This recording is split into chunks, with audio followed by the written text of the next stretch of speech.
ভাই কই নেন বালু? এই ধারে। হ্যাঁ, এই ধারে। কিসের বালু, কেন নিচ্ছেন, কই নিচ্ছেন একটু বলেন তো। আমি কইতে ওই ধারে সুপারভাইজার ইঞ্জিনিয়ার আছে, ধারে ইঞ্জিনিয়ার আছে, তাহলে হেলা করা যাবে। আমি তো সব শিওর জানি না, বুঝছেন? দাঁড়ান, আমি বলছি, সব বলবো, সমস্যা নাই। বলেন বলেন। বালুর বিষয়টা হলো আপনার আমাদের স্যারেরা ভালো জানে। আর বিষয়টা বালু নাকি আমাদের কিনা ছিল, সেই বালু স্টক করা ছিল। আগামীকাল ঢালাই হয়েছে, আমাদের ওই পাশে একটু ঢালাই আছে, তার জন্য এই বালুটুকু নিয়ে দিলে আমাদের ঢালাইটা হবে। এখন ওইটা স্যাররাই ভালো জানে ভাই। কোন স্যাররা জানে ভালো? এটা আমাদের পিএম স্যার আছে, আমাদের উপর মহল্লার স্যাররা আছে, তারাই বলতে পারবে। কোথায় কারণ বসে? এটা আমরা শিওর জানি না। কোথায় বসেন উনি? এই তো আমাদের অফিসে আছে, অফিসে গেলে হবে। এইখানের কাজটা হচ্ছে অনিয়ম এবং দুর্নীতির মাধ্যমে পাথরে অনেক পরিমাণ মাটি মিশ্রিত, বালি মিশ্রিত পাথর দিয়ে কাজ করতেছে। আমাদের দেশের সম্পদ এটা নষ্ট হচ্ছে। আমরা চাই না আমাদের এই কাজটা সুন্দরভাবে হোক। এর তীব্র নিন্দা এবং প্রতিবাদ জানাচ্ছি এবং কর্তৃপক্ষকে দৃষ্টি আকর্ষণ করছি, যাতে করে আমাদের এই দেশের সম্পদ, এই মাহারাম নদীর একটি ব্রিজ, এটার কাজ তদারকি করা হয়।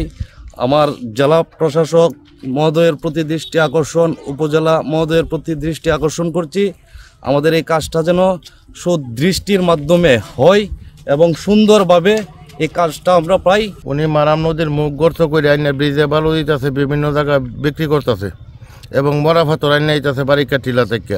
অনিয়মভাবে কাজ হইতেছে। এটা জেলা প্রশাসক মহোদয়ের কাছে আমরা তীব্র নিন্দা জানাচ্ছি। শক্তি দেখাইয়া দে, আমরা এখানে এনএসএ দিলে বলে সাদাবাজি মামলা করবো, এলাকাবাসীকে বলে। অভিযোগ, বড় অভিযোগ তো মারাম নদীর গর্ত কুদ্যা বিচ্ছালাইতেছে। এখানে বিভিন্ন হাওর আছে, টাঙ্গার হাওর, মাইটান হাওর, বলদার হাওর, বিভিন্ন হাওর তলিয়ে যাবে। বালু কিছুদিন আগে এন থেকে বালু নেই, তখন আমরা একটা লরি তুলছি।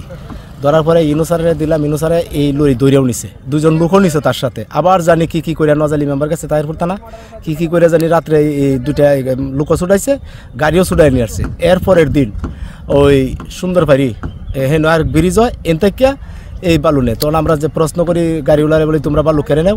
আর ওই যে গাঙ্গের যে বালু, পাইলিংয়ের যে বালু এরা উঠাইছে, এই বালু দিয়ে এরা এই মিশ্রিতভাবে রাত্রে ঢালাই দেয়। যেমন আমরা সাধারণ মানুষ কিছু কইলে হুমকি দেয়, বলে তোরা মামলা ফেলাই দেম, হ্যাঁ তোরা ধরে নেম। তখন আমরা সাধারণ মানুষের কিছু করার সম্ভবই না।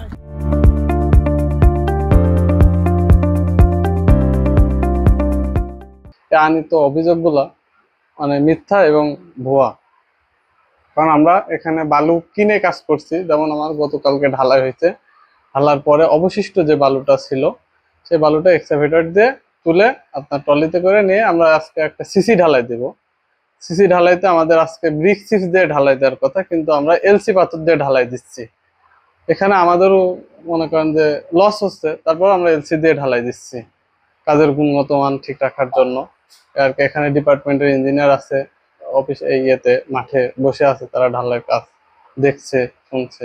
আর কি এখানে কাজের গুণগত মান অনেক ভালো এবং আমরা সর্বোচ্চ চেষ্টা করছি কাজটা যাতে অনেক ভালো, মানে যা মানে কনস্ট্রাকশন কাজ 100% হয় না তা না, কিন্তু 100% করার আমরা চেষ্টা করছি, যথেষ্ট হবে, মানে সর্বোচ্চ চেষ্টা করছি আর কি। তারপুর উপজেলায় মাহারাম নদীর উপর যে আমাদের একটা ফ্লাইওভার কাজ চলছে, এই ফ্লাইওভারে কেউ আমার কাছে অভিযোগ করছেন, কিন্তু অভিযোগটি আসলে মানে সত্য না।